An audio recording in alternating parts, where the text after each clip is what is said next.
Hi, this is Sarah, and we've been talking about how to make a picture frame. We're outside right now in my front lawn of my apartment, and I'm going to show you how we do the staining process. We've got our sanded and prepared assembled frame right here, and I find these kind of stains work best, the premium. I've already got the shaken and open, and I'm going to show you how I do this. I'm going to start with the back here. And it looks like it's going to rain, so I'm hoping it holds off. But I like to start with the back. And this is a traditional cherry. I've already know what paintings they're going on. I've got two to do in this, and this is a good thing about having it planned out. If you know what painting it's going on, you can get all the ones that you have to do in the same color and just do them all together in a lot. It's a lot easier that way. I'm getting my painting on the back side. And it is nice that when you make your own picture frames that have all the nice varieties of stains. You've got a lot of different options to work with. And making the stain stick, it's a huge help. And what I was doing this afternoon was holding paintings up to paintings I've already stained.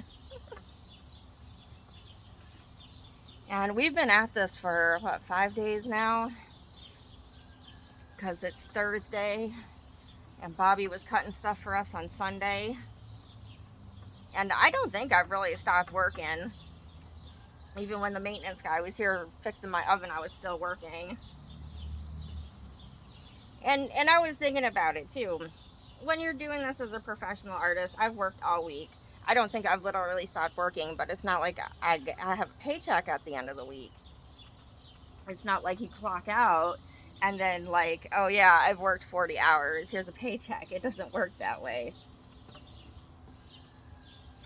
And if that's something that you can't deal with, not having a paycheck at the end of the week or not knowing when your next sale is going to be or anything. I mean, I haven't sold a painting in a really long time because of the virus. I mean, I'm really lucky Bobby takes care of me. My mom worked. My dad taught art classes. My aunt has my Uncle Jim to help her get by. So I've got my back done. And I'm going to start with my sides next here. Cleaning everything up. And it is nice with these premium stains that you only have to do one coat. And I am feverishly trying to get ready for the show in Jaffrey.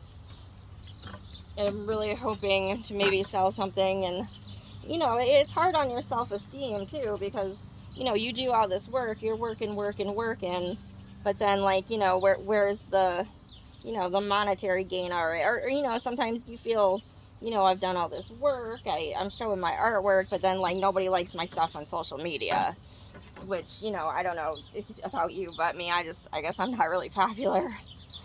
So I'm really lucky if anybody likes a post or two. A couple people, it's always like, yay.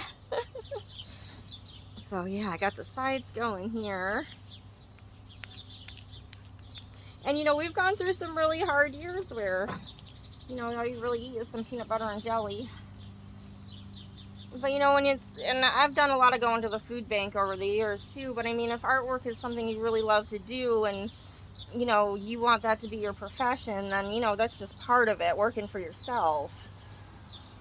And even when you go to do an art show, there's no guarantee that you're gonna sell a painting either there. It really just depends on the art show, and you have to be prepared for that part of it too. There have been many years where my mom, she spent the whole day before packing the car. You do all this work to get ready. It's a couple hours to set up all your stuff, get unpacked, hang your paintings. You sit out your tent all day. You eat the lunch that you packed, your peanut butter and jelly and your apple and your cheese and your cracker, and you wait and you wait and you talk to people, and you get a lot of people come and look and say, oh, that's a wonderful piece of artwork, but then it's like no one bought anything that day, and you know, it can be really hard because then, you know, you spend a couple hours packing all your stuff back up into your car and you go home, and then, you know, you still have to buy yourself dinner after the show because usually you're exhausted. And then, heck, I didn't make no money at this art show, but then I'm still, you know, having to take care of myself.